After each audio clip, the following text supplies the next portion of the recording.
Good evening. Stefan is away tonight. We begin with new details about the government's plan to reduce the size of the federal public service and its uncertainty. It's creating for workers. Just days before Christmas, many are wondering whether their job is on the chopping block as more departments announce when they'll tell employees if their position could be impacted. CTV's Katie Griffin starts us off.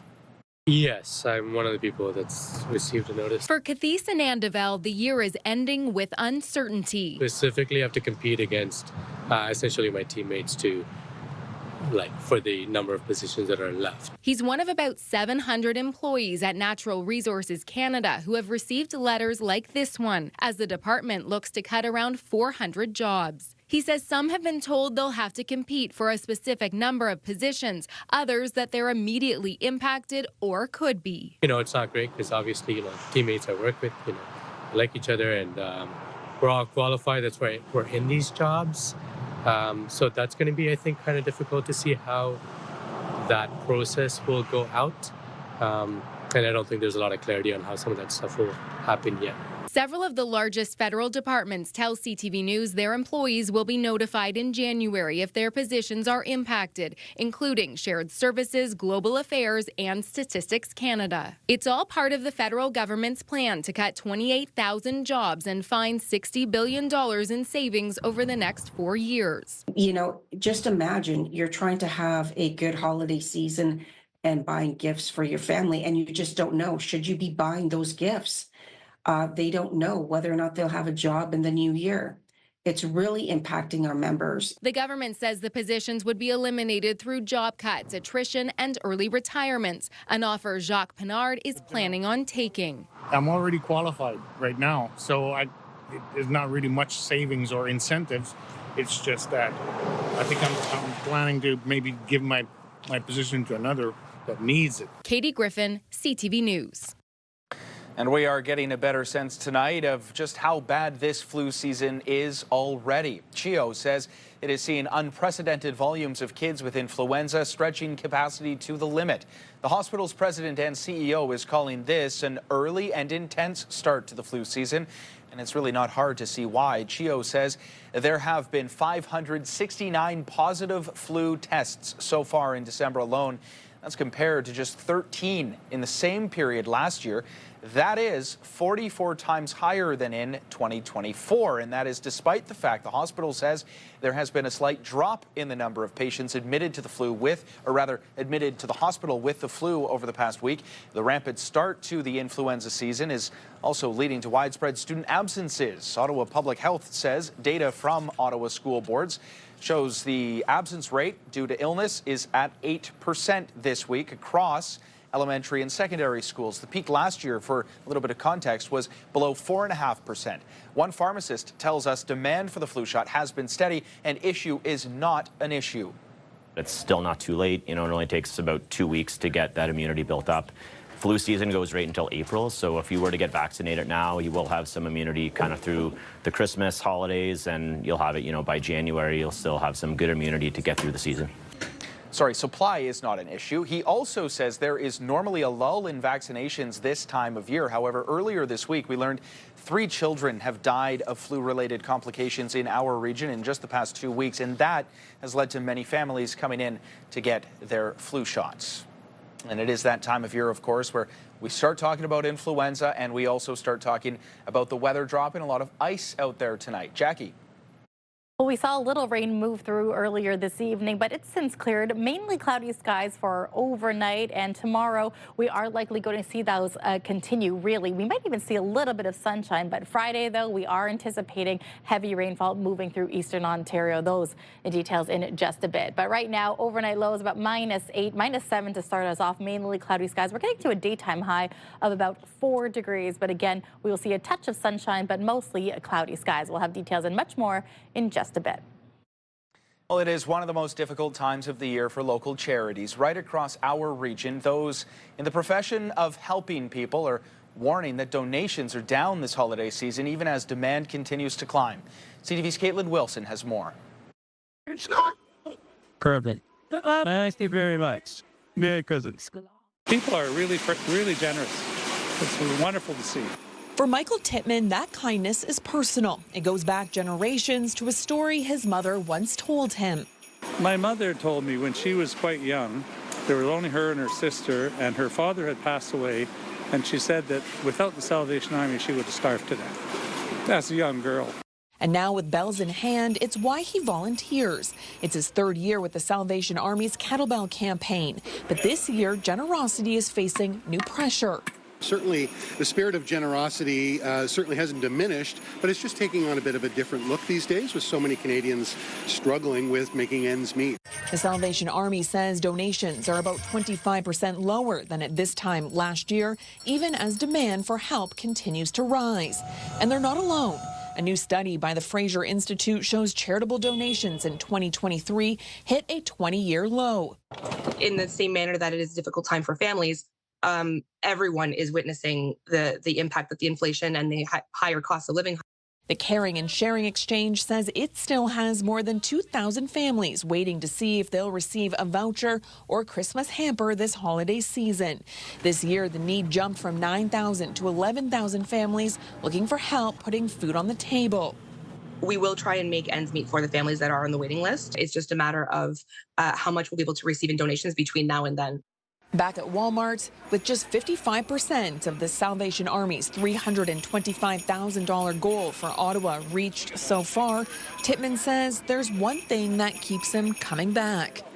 It's just a wonderful place to be. Caitlin Wilson, CTV News. Ontario Provincial Police have laid hundreds of charges after an investigation into break-ins here in Ottawa and Eastern Ontario. Police say between July and September, the suspects targeted convenience stores across the region, including here in Ottawa, Kingston, Brockville, and Cornwall. They allegedly stole cigarettes, lottery tickets, and cash. 3 people from the Toronto area are now facing a total of 366 charges. And with plans in the works to create a global military bank, Ontario's premier is weighing in on where he thinks it should be built. If we want Canada to be selected as the host, we need to put forward the strongest possible candidate, and that candidate is Toronto. The new institution is being modeled after the World Bank. It will serve 40 member nations and help to fund defense and security projects serving allied countries. It's expected to create 3,500 jobs in the city where it will be located, but not everyone wants the bank to be in Toronto. Shortly after Premier Ford's announcement, Mayor Mark Sutcliffe sharing this statement on social media saying, quote, Ottawa-Gatineau is the ideal region for Canada for defense innovation and the proposed new Defense Security and Resilience Bank. Canada's defense leadership is concentrated here with the Department of National Defense, the Canadian Armed Forces, intelligence agencies, public safety partners, and more than 65 federal labs and research centers. The federal government will ultimately have the final say about which city is put forward in its bid to host the bank. Well, certainly no one wants to be sick for the holidays. No one wants to be in the hospital especially, but that is unfortunately the reality for many kids in our region, and it has prompted firefighters to take the lead of the big guy in red, showing up just in time to make Christmas a little brighter for the kids at CHEO. CTV's Patricia Bull has more.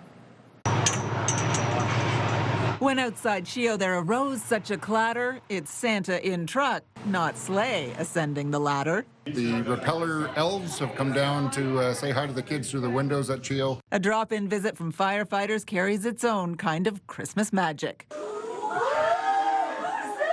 Pretty cool watching those guys come over the roof, eh, Ivy? It's kids like 4.5-year-old Ivy spending time in hospital over the holidays for treatment for leukemia. We just got admitted for our last month of chemo yesterday. Who keep firefighters coming back. The children are so important to us. They're stuck at the hospital. We just want to bring them joy and some fun, and we're happy to bring our big donation every year. $50,000 donation! Money from the Professional Firefighters Association supports their commitment to the purchase of a laser for the burn ward to help with healing for kids who suffer serious burns. Just to say thank you to the firefighters for once again coming in and supporting the work we do here, brightening the day for the kids that are here, and quite frankly, brightening the day for all of us as we celebrate the holidays here at CHEO. Of course, being in hospital at Christmas, tough as it is, doesn't keep you from being a regular kid. And big check or no, heroes or no, Firefighters are still fair game. What do firefighters like to eat with their cheese? Crackers. Firecrackers. Patricia Bowl, CTV News. Tires are piling up on the streets. That's what's happening. Straight ahead, why some say Ontario's tire recycling program is falling flat, calling for changes as tires pile up in some Ontario neighborhoods. Here's a live look through our Centennial Glass Skycam. It is -6 degrees out there right now. A dispute over where tens of millions of dollars of consumer recycling fees should go is one reason Ontario's tire recycling program appears to be spinning out. CTV's John Woodward reports when it comes to recycling regulations, there are calls to reinvent the wheel.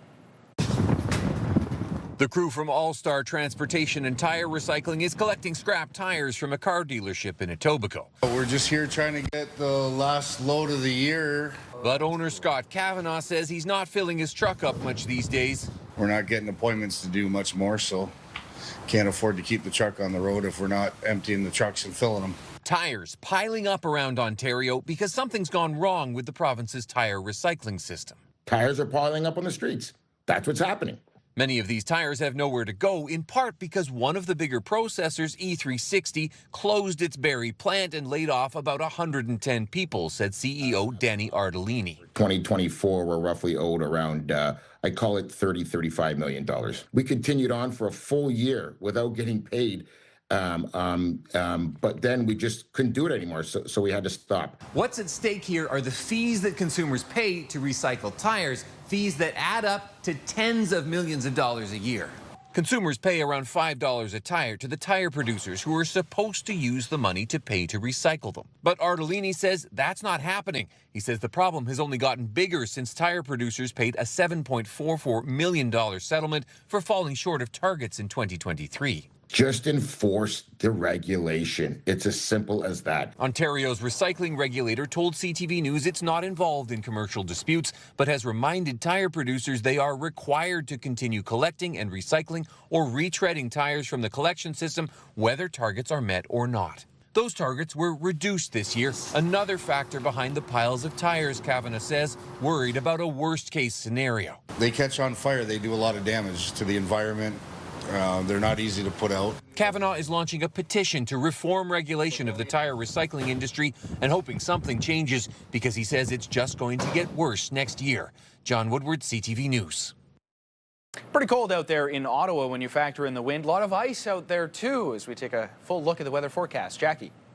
Well, we had a mild day today for our Wednesday where we were above the 0-degree mark, and that will continue as we make our way to Friday. But those overnight conditions still a little bit chilly, -11, but it's about seasonal for this time of year. Partly cloudy skies, and that will carry us into tomorrow where, yes, we will see temperatures between 4 or 5 degrees for parts of eastern Ontario. So loving these warming temperatures. A little slushy there out right now around the region. Overnight lows sitting around -11 in Ottawa, -14 in Pembroke. Along the Seaway, you can see that temperatures are slightly warmer, -2 in Kingston, -5 in Cornwall, but still much colder in the valleys, but -14. Tomorrow's daytime highs, though, averaging very similar, around 4-6 degrees, really throughout eastern Ontario. So we're loving a little bit of that sunshine moving through, but be prepared because by the time Friday rolls around, we are going to see more rainfall. Early forecasts are projecting up to 20 millimeters of rain, depending on where you are in the region, especially Kingston. Take an eye on this yellow here. It is going to be heavier rainfall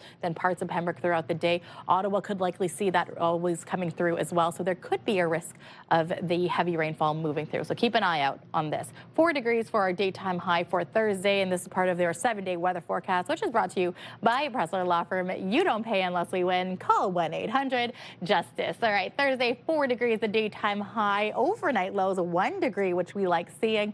Friday, chance of flurries or rain showers, as we mentioned, really moving through for most of our Friday. It will be a wet one to carry us into the weekend where temperatures are really going to dip overnight into Saturday, -13, the overnight low. And then Saturday, the daytime high of 5 degrees. Thank you, Jackie. And with the snow and cold temperatures arriving early this season, many people have already started working on their backyard rinks. But the City of Ottawa is asking residents on private well water to avoid building rinks this year. It was an exceptionally dry summer and fall, and many wells did run dry across the region. The city says groundwater levels are still gradually recovering, and maintaining outdoor rinks requires extensive flooding, which could put a strain on the water supply.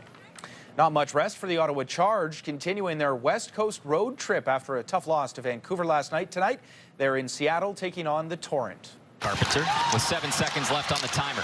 Gets it to Bilka. Bilka to Gosling. They score!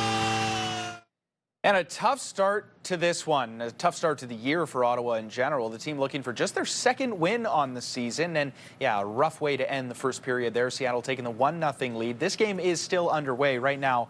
It's just after 2 periods, and Seattle now leads 3-0. That's why it's worth considering. Are you giving them a cool gift that's going to cost them in the long run? Just ahead, tech gifts can be a great idea, but you want to make sure you don't give someone a gift that comes with a hidden subscription fee. More on that when we come back.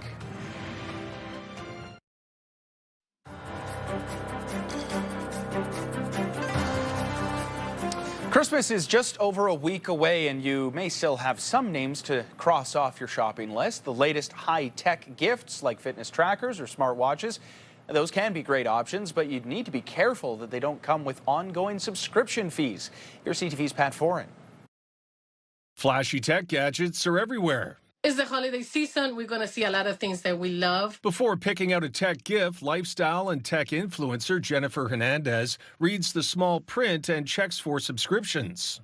They will give you access to some things, but then the better things, you have to pay for it. She's right. Many popular tech gifts offer basic features for free, but they may keep their most useful tools behind paywalls. That's why it's worth considering. Are you giving them a cool gift that's going to cost them in the long run? And are you willing to cover those subscription fees? And if so, for how long? Take fitness trackers. They give you health data at no cost, but some features that you might expect to be included, like deeper metrics or premium workout videos, usually require a subscription. When it comes to doorbell cameras, live view and basic alerts might be free, but features like cloud storage, person detection, or package alerts can come with an extra cost. But there are also plenty of models that now include those extras without a paid plan, so it's best to compare. Some video doorbells store recordings locally, so you don't need to pay for a subscription to access your clips. That helps keep ongoing costs down, and not everyone needs the premium features that come with those monthly fees. Bundles are worth a look if a tech device needs extra accessories. Buying them together might be cheaper than paying for each piece later. Check whether the gift works with the devices they already have. Some work best with certain phones or home systems, which can save them frustration and extra costs later. For Jennifer, thinking about those details is important. You don't want to give someone something they're going to return it. A little research can go a long way to make sure whoever gets your gift doesn't end up with an extra bill to pay once the holidays are over. Pat Foran, CTV News. And of course, it's the busiest travel time of the year, with tens of thousands of Canadians heading home for Christmas. Many will be flying through Toronto's Pearson Airport, and that airport is offering some tips to help everything go as smoothly as possible. Here's CTV's John Musselman. The holiday getaway is underway at Pearson, and people are heading just about everywhere. Belgium. Going India. To India. Abu Dhabi. Montreal. To New Jersey. Going to Madrid. I'm going to Houston. Charlotte. Airport officials say more than 3 million passengers will pass through both Terminal 1 and 3 from now until January the 5th. Peak travel days will see more than 170,000 passengers per day. And to keep things moving smoothly, officials say leave yourself plenty of extra time and come prepared. Make sure, again, checking that weather forecast, even for your commute into the airport. If you're traveling to the U.S. using mobile passport control, you can digitally submit your information before you get to the airport and use a reserved line when you're going through U.S. Customs. Make sure that you have your passports and documents ready and handy to show us, okay? So passports, driver's licenses, and if you have any permits, anything like that. The other thing you can do is have receipts. So again, if you are a Canadian citizen returning from overseas and you've acquired goods while you were away on your vacation, make sure that you tell us what they are and then also have the receipts for those items. Any type of dog spray, pepper spray, bear spray, that's not allowed. And don't forget about those carry-on rules regarding liquids. Make sure you pack properly, and if you're traveling with Christmas gifts, try not to wrap them. Save the wrapping for when you get to that final destination, because if it is something that needs to be searched, then we would have to undo all that wrapping that you did. Are you excited to go home? Very excited. I got some Christmas presents in here, and looking forward to spending Christmas with the family. Nice and warm at Christmas in Houston? It's really nice. I'm looking forward to getting rid of this thing. And it's not just people leaving town. Thousands are arriving home today and this week to celebrate the holidays with family and friends. Where are you coming from? I'm coming from Halifax. And you're coming home for Christmas? Yes, from school. Airport officials say arrive 3 hours before an international flight and at least 2 hours before a domestic flight to give yourself plenty of time to get through security during this busy holiday season. John Musselman, CTV News. There you go. Right here. You guys having fun? Yeah. Enjoy today, okay, guys? Coming up, Ottawa students get a chance to skate alongside the Sens at the CTC, the annual Melnick Skate for the Kids event. The Bell Media building is lit up. It is bigger and brighter this year, thanks to our friends at Christmas Decor from Nutrilon. A pretty exciting early Christmas present for a group of Ottawa students who got the chance to lace up a new pair of skates and hit the ice at the Canadian Tire Centre with the Sens players today. CTV's Peter Sperling has more on the 20th annual Melnick Skate for the Kids. Grade 6 student Maria stepping out onto very special ice. Amazing. It's an NHL-sized experience. Amazing and low-key hard to skate. She's one of around 80 children taking part in the 20th annual Melnick Skate for Kids at the Canadian Tire Centre. My name is Anna, and this is my sister Olivia, and we have a really fun day planned ahead of us. Melnick's daughters carrying on the tradition their father started. You kind of want your skates to be like that. Some kids just getting used to the ice. Others already on their way to perhaps hockey stardom. I think it's going to be the best day ever. Joining them, Spartacat, Santa Claus, and getting up close with the team. There you go. It's just amazing to see the love and joy for just to be on the ice, skate, and kind of have that same feeling every time I step on the ice. I think that everyone should be able to try hockey and get out and enjoy the game that I love. For some of these kids here, it's their first time on skates, but everyone will get to keep brand new gear, skates, jerseys, helmets, courtesy of the Ottawa Senators.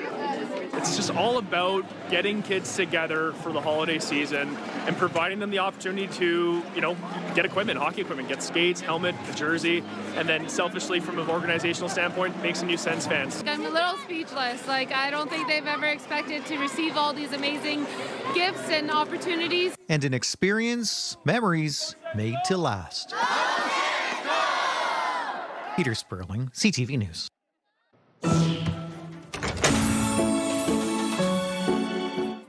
Coming up, the Muppets are set to return to TV with a Disney special. The National Capital Region is jam-packed with incredible experiences you don't want to miss. Hey, I'm Sanaya Taylor, your iHeartRadio Weekender, powered by Barrhaven Ford. Get the inside scoop on all the biggest and best events every Thursday, Friday, and Saturday on CTV, Move 100, Pure Country 94, TSN 1200, and News Talk 580 CFRA.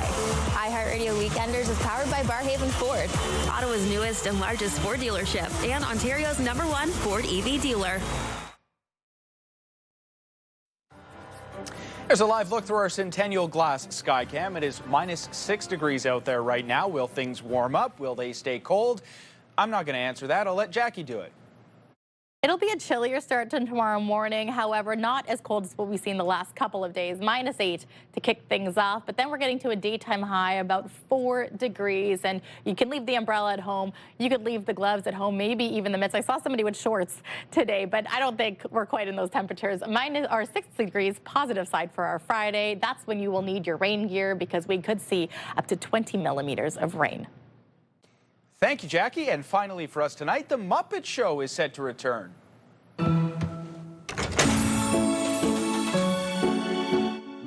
Disney Plus sharing this trailer today for a one-off special event that is set to debut February 4th. What could coincide, or rather does coincide, with the 50th anniversary of the debut of the original Muppet Show. Kermit, Miss Piggy, and many more iconic Jim Henson characters are set to be joined by guest star Sabrina Carpenter. She's executive producing alongside Seth Rogen, and reports suggest the special could be the launching point for a new series. If you ask me, there's something fishy about some of those Muppets, especially Beaker. And if you're a Beaker fan and you want to debate me, you can call me directly. My cell phone number is 630